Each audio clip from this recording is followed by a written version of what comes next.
Miles, thank you so much. And look, thank you so much for inviting me, and it's an absolute pleasure to be here. And I was stuck on the train, so I'm not Minister for Transport, so so actually, less said about that, the better. But look, it's an absolute pleasure to be here today in my very first address in my new role as Economic Secretary to the Treasury.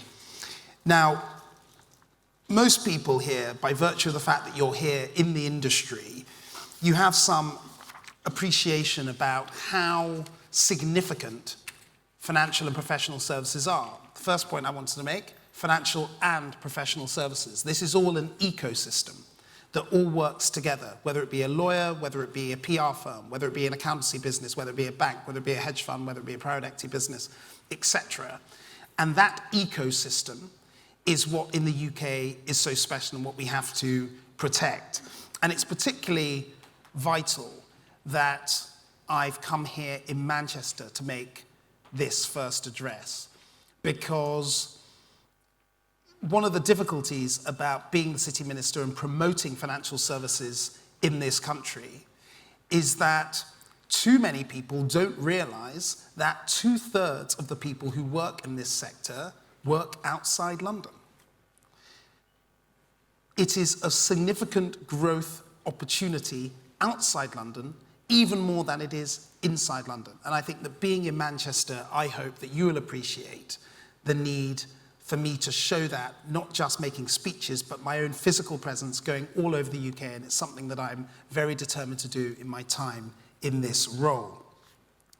Now, there are two key things I want to talk to you about today. The first is the autumn statement, came out yesterday. It was, I think, has really been received well by the industry and by business groups generally, because we focused on growth. The Chancellor set out how the government's hard work to stabilise the economy has started, almost literally, to pay dividends. And if you actually look at the detail of it, and look, I won't repeat it all here, but the OBR expects the Chancellor's package to boost business investment by £14 billion, bring a further 78,000 people into employment by the end of the forecast period. But what does it mean for financial services specifically? Well, if we look at where the sector finds itself today, the UK is home to two of the world's top financial centres, London and Edinburgh, and two of the three biggest clearing houses globally. But in a competitive world, I want you to be clear, I'm a very positive person. I think it's very important that the government strongly supports financial services and professional services, and this Prime Minister, this Chancellor, and me, we do that. But we cannot afford to be complacent.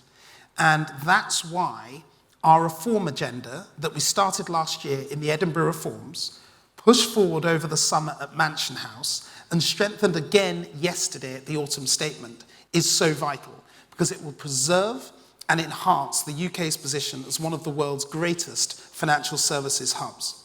Now, I'd like to talk to you about how yesterday's autumn statement pushes this reform agenda forward. First, boosting productive finance. What do I mean by that? What I mean by productive finance is finance that helps multiply and increase economic growth across the whole country and across different industries. As part of his Mansion House reforms, the Chancellor outlined 3 golden rules to guide pensions reforms. One of the rules was to secure the best possible outcome for pension savers. Yesterday, the government delivered on that promise. Larger pension funds can more easily access the right expertise and generate the best return for members. This package will support further consolidation so that by 2030, the majority of workplace defined contribution savers will have their pension pots managed in larger schemes of over £30 billion. And by 2040, we expect all local government pension funds to be invested in pools of £200 billion. We're also exploring how to provide more scope for defined benefit schemes to invest in productive finance, and we'll consult this winter on those options, whilst remaining mindful of the second golden rule, which is to prioritise a strong and diversified gilt market.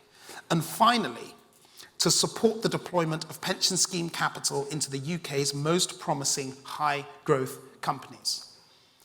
We confirmed government's intention to establish a growth fund run by the British Business Bank. Now, this growth fund will give pension schemes access to the British Business Bank's pipeline of investment opportunities, which is significant, drawing on its strong track record and permanent capital base of over £7 billion. And of course, the Chancellor also set out yesterday that the government will be exploring options to launch a NatWest share sale to retail investors over the next 12 months, which is, I should state, that is subject to market conditions and achieving value for money. But this is something that I can tell you we are very keen to do.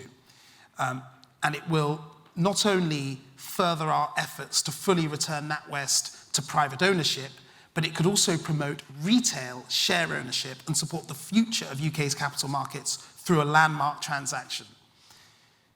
Now, finally, I want to turn to our plans for our regulatory environment for financial services. Now, I'm new to this role, but I've been thinking about this issue for a very long time. That's why, probably about 9 months ago now, I set up the Regulatory Reform Group in Parliament, which was working with a dozen colleagues, very experienced colleagues from different wings of the Conservative Party, people like Robert Buckland, Lord Tyree, Andrew Tyree, Richard Fuller, Alan Cairns, Vicky Ford, various others. And so I care about this issue deeply. I know my predecessor shared my reforming outlook on this issue, and he helped to lay the groundwork for the proposals that we announced yesterday. Now, as part of that groundwork, earlier this year, we repealed around 100 pieces of unnecessary retained EU law to clean up our statute book. But we're delivering more with new frameworks tailored for UK firms and markets as part of our smarter regulatory framework. Yesterday, we announced a range of legislation soon to be laid before the House, including a new framework to deliver new tailor-made prospectus rules, which was a key recommendation from Lord Hill's review. And just to give you a sense of this, as Miles said, I was a corporate lawyer at Freshfields, then at Simpson Thacher, and then I went on to HSBC where I worked in strategy. I can remember how big prospectuses were when I did it, and I thought they were huge. They were sort of this big, and I thought, gosh, can you believe they're this big? What's in them? And my sister, she won't thank me for saying this, my sister, she's much younger than me, so she's a sort of junior associate at Latham & Watkins, and she sent me a photo of something they were working on. No market-sensitive details. She just showed me the sort of book, right? I want to be clear. And it was like double the size, right? Double the complexity. Takes much longer, takes up much more time, and is a disincentive for people to list and disincentive to remain listed. Jonathan Hill did this work. I'm very, very keen to put this forward and implement it, and we're going to do that as soon as possible. It's just an example of the work that we're trying to do. I hope that the financial services commitments in yesterday's autumn statement and my experience promoting this sector's concerns has given you a flavour of my priorities. But I just want to say, and it's my first speech in this role, I want to basically explain to you I'm going to be focused mostly on 3 things. First of all, I will always, always champion the role of this sector in growing the British economy and the conditions required to deliver it by emphasising the importance of innovation, risk-taking, and smart, proportionate regulation. Secondly, I am focused on ensuring the government's capital markets reforms deliver investment well beyond London and the South East. A couple of years ago, I authored a report with UK Finance all about financial services and levelling up. This is something I've been thinking about and working on for a very long time, and I'm very committed to it.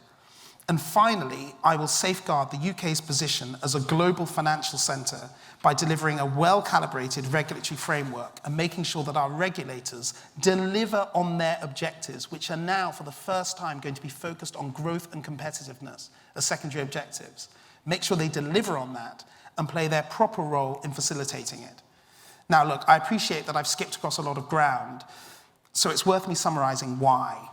Because this autumn statement will deliver a future that the people of this country deserve. That's why we're building on the successful delivery of the Prime Minister's goal to halve inflation and reduce borrowing, to boost business investment that will help create jobs and wealth. And within that, we're delivering a financial services sector driving growth powered by innovation. But it's because of these ambitions and because of my personal interest in history and championing them, you can trust me to be an open, candid, and passionate champion for this industry. I look forward to working with you. I look forward to your questions. Thank you.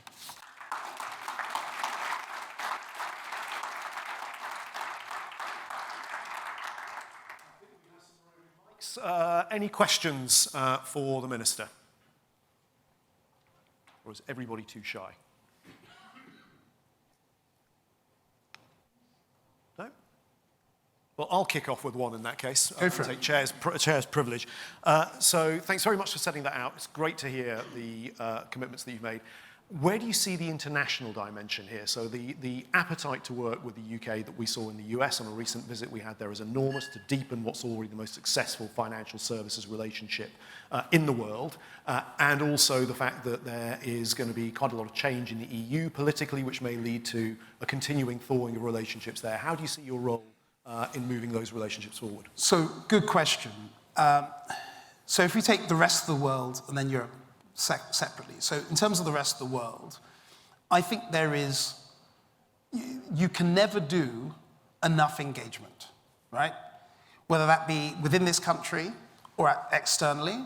So I had a meeting with Lord Johnson, who's the Trade and Investment Minister, recently, and he's trying to convince me to do 1,000 trips to all sorts of places across the world. But the key thing is working closely with him to make sure that we are seen as positively as possible internationally, and from a regulatory perspective, we're doing the right things to both gain advantage when other jurisdictions are doing things that are not necessarily helpful, but also know where they're doing things better and watch and learn from other areas. I don't think we should be in a place where we say, oh, somebody else is doing something, but because it wasn't made in Britain, we shouldn't do it. No, we should look at what other people do. And I think traveling and stronger relationships are a good way of achieving that. On Europe, I think it's very, very important, first of all, with Switzerland, that we build on our close partnership and build on that more deeply over time. Over the next few weeks and months, I hope that we'll be able to announce some things that we're doing there. But with the European Union, look, we are always going to be close to the European Union because of our geography and our economic geography as much as our physical geography. And we need to make sure we have a strong partnership with them. But what we should also do is remember that, and I've said this in the past, in the past, so this isn't a surprise to anybody who knows me, there are forces within the European Union who want to take, they want to take a lot of business that's currently in the UK. They do. And we need to make sure that not only then that we remain competitive enough and agile enough to stop that happening, but actually grow our sector and develop it even further. So that's how I see the international dimension. Thank you. Has that warmed up anybody? Yeah, thank you. Mike coming over.